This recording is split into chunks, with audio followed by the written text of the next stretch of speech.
Kembali aku membahas tentang klaim Aztec ya, karena masih banyak yang chat aku, apakah bisa, dan kenapa kok aku udah klaim 2 tahun gak cair-cair ya. Nah, kalau yang biasa kita urusin itu prosesnya 2 bulan.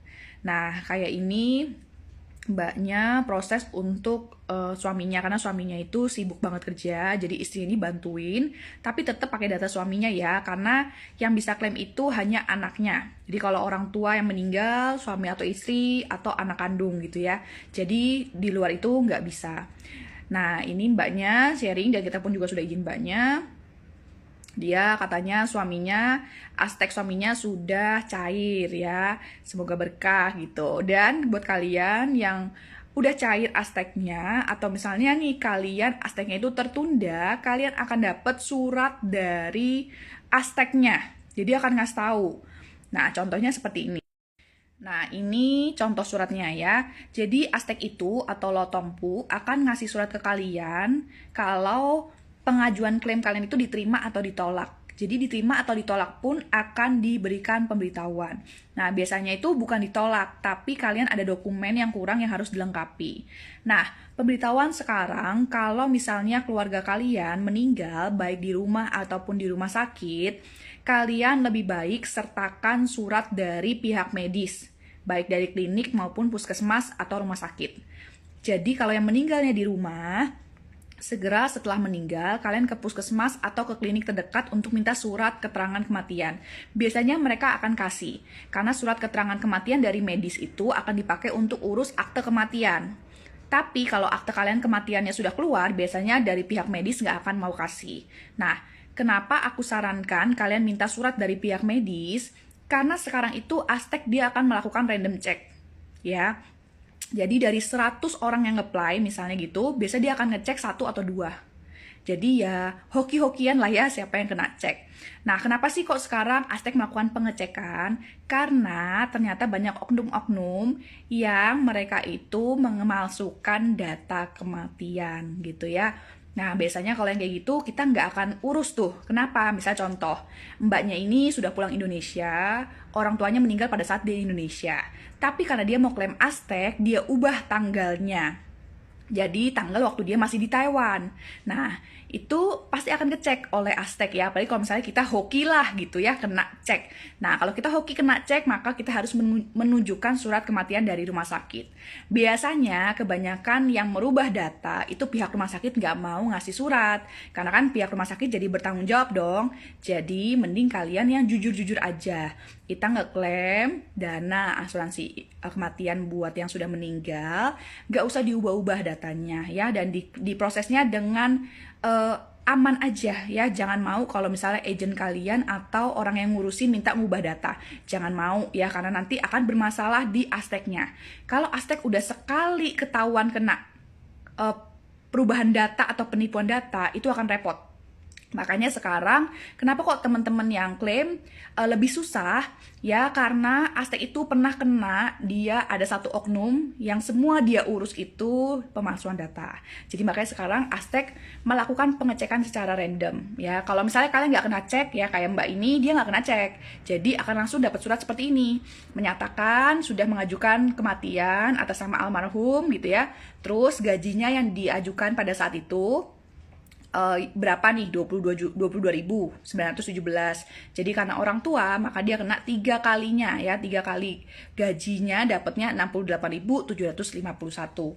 Jadi Aztek itu akan ngelihat dari gaji pokok yang didaftarkan 6 bulan terakhir dari kematian gitu ya. Jadi bukan dilihat dari gaji saat kamu apply, tapi gaji dari saat kematian terjadi gitu. Nah, buat kamu yang kalau misalnya akte kematian, akte lahir, kakaknya itu belum barcode, maka kita harus ngambil dokumen aslinya. Karena untuk leges itu butuh dokumen aslinya.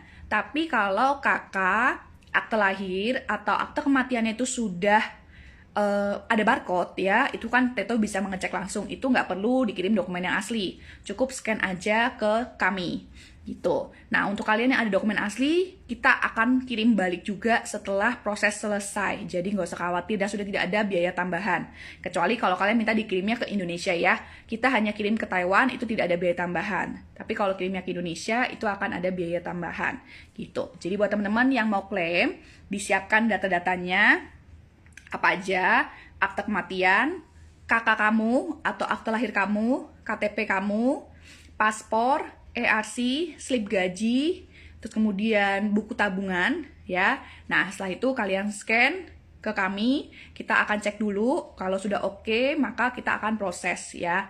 Nah, untuk dengan saya infokan dulu, pembayaran kita di awal ya. Jadi, kenapa kok pembayaran di awal? Karena setelah selesai, itu semua dana masuk ke rekening yang mengajukan, jadi kita udah nggak ngotak-ngatik gitu.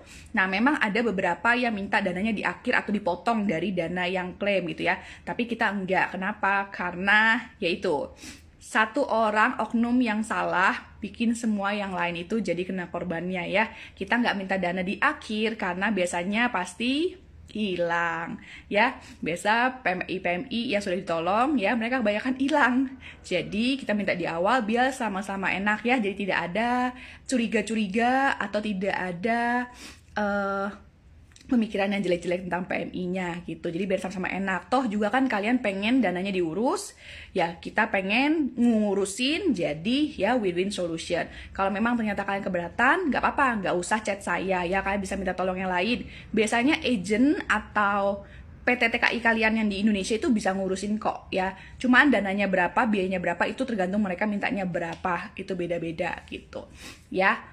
Kalau aku bisa menjamin punya aku pasti yang paling murah gitu ya. Tapi aku nggak akan sebutin di sini. Kalau memang kalian mau, kalian boleh chat aku. Kalau memang nggak cocok, nggak apa-apa ya. Karena kita juga nggak bisa memaksa semua data di kalian, dan kita juga hanya membantu untuk kalian memang bersedia dibantu.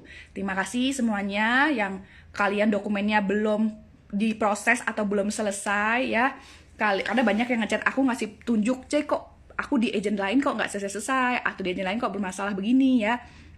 Aku hanya bisa bilang, kalian kan dapat surat dari Lautompu. Kalian ikutin apa yang Lautompu minta. Kalau Lautompu minta surat kematian dari klinik atau rumah sakit atau pihak medis, itu kalian harus punya. Kalau memang kalian nggak punya, ya nggak bisa. Nggak akan bisa cair, ya. Jadi, makanya sekarang aku selalu bilang, kalau misalnya baru meninggal, baru mau bikin akte, sebelum bikin akte, minta surat medis dulu dari klinik atau puskesmas atau rumah sakit. Mereka pasti kasih kalau sebelum bikin akte kematian ya. Karena memang syarat untuk bikin akte kematian harus ada surat kematian dari pihak medis. Nah, dicap yang ada cap basahnya mereka, nah itu yang bisa dipakai untuk nanti mengajukan ke Aztec kalau Aztec ngecek secara random gitu.